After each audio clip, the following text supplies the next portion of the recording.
जय हो लक्ष्मी नारायण भगवान की। जय हो एकादशी माता की। आज योगिनी एकादशी की व्रत कथा है।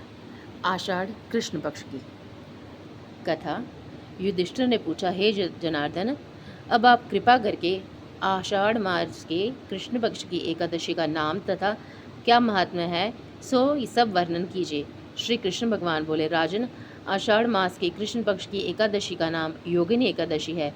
इसके व्रत से समस्त पाप नष्ट हो जाते हैं और ये इस लोक में भोग और परलोक में मुक्ति देने वाली है। ये एकादशी तीनों लोकों में प्रसिद्ध है।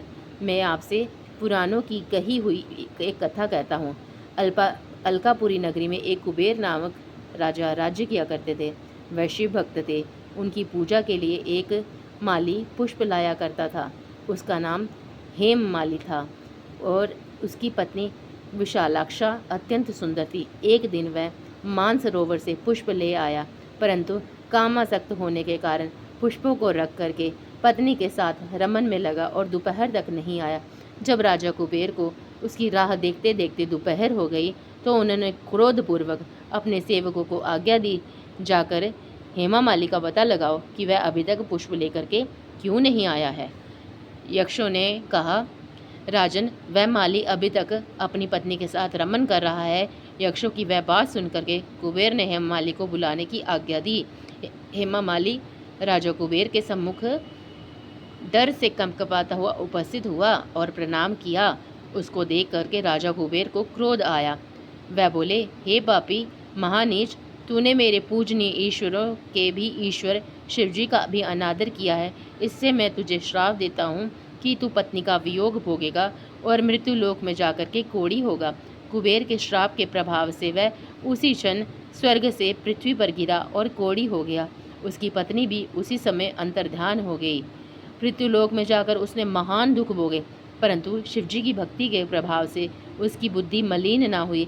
वह हिमाचल पर्वत की ओर चल दिया। वहाँ पर चलते चलते वह मार्कंडेय ऋषि के आश्रम में जा पहुँचा और उनको प्रणाम करके उनके चरणों में गिर पड़ा।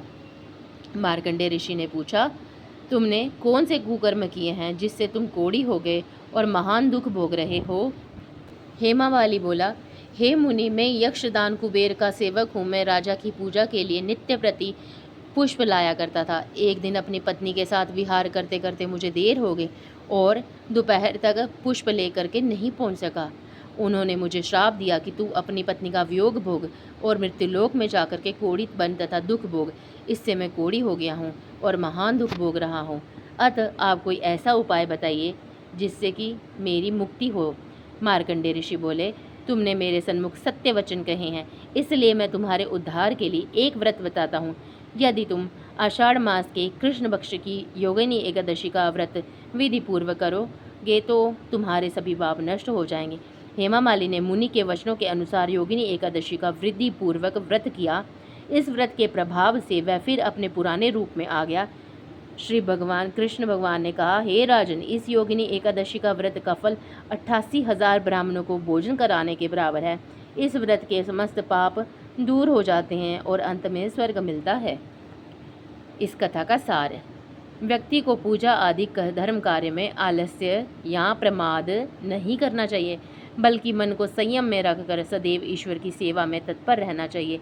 इस कलयुग में कोढ़ जैसे रोग से मुक्ति पाने के लिए मनुष्य को योगिनी एकादशी का व्रत श्रद्धापूर्वक करना चाहिए।